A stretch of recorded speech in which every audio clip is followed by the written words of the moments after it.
Okay bang, macam mana pula dengan servis saya sebagai salesman dari awal abang datang walk in hari tu kan? Okey. So dari awal sampai kelah nak deliver ni, macam mana saya punya servis 1 hingga 5 dan abang rasa macam mana? Puas hati ke?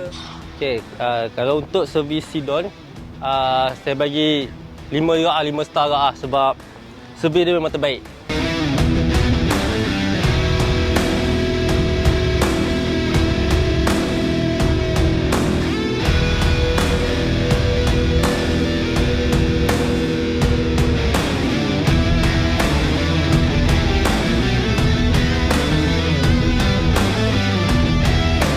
Assalamualaikum, saya Don Idrus dari JB Auto World. Hari ni ada sebiji kereta Proton Preway saya nak deliver kepada customer saya.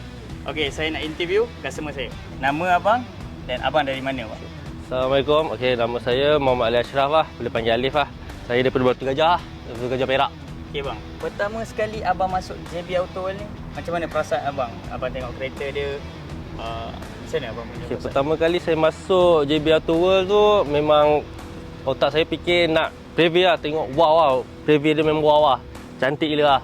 Macam mana abang tahu JB Auto World ni?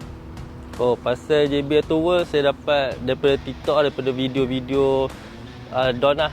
Oh, abang tengok video saya lah. Betul. Okey, faham. Okey bang, so kalau untuk kualiti kereta lah, ataupun keadaan kereta kat sini 1 hingga 5, abang boleh bagi berapa bintang bang? Okey, untuk kereta saya tengok saya boleh bagi lah untuk 5 bintang lah.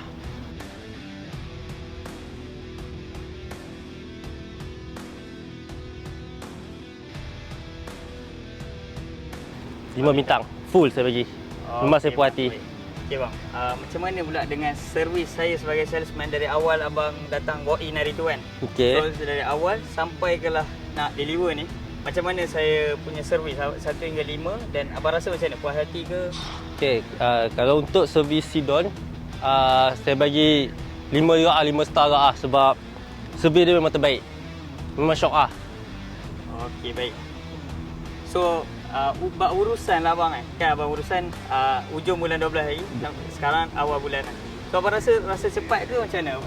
Loan apa semualah dengan kami? Memang laju lah loan dia. Kiranya tak sampai seminggu tu dah lulus semua dah. Memang okey lah, cepat lah. Okey, baik. Okey bang, pernah tak sebelum ni untuk warranty lah untuk enjin ni, sekarang lain mesti abang ada survey kan? Yes. Pernah tak dapat segepak ni, abang ni dapat 10 tahun warranty untuk enjin ni? Abang rasa abang pernah dengar tak? Saya rasa tak pernah lagi lah untuk 10 tahun warranty lah gearbox dengan enjin tak pernah lagi lah. Ini lah tempat pertama yang saya dapat tahu ada 10 tahun warranty. Abang, last soalan ni. Apa saranan dan pandangan abang dekat kawan ni? Abang suggest dia. Memang saya akan suggest lah untuk datang beli kat sini lah. Saudara mara ataupun adik-adik, saya tanya kawan-kawan semua sebab memang bagus sangat lah. Nak cari used car yang berkualiti, datanglah ke JB Auto World.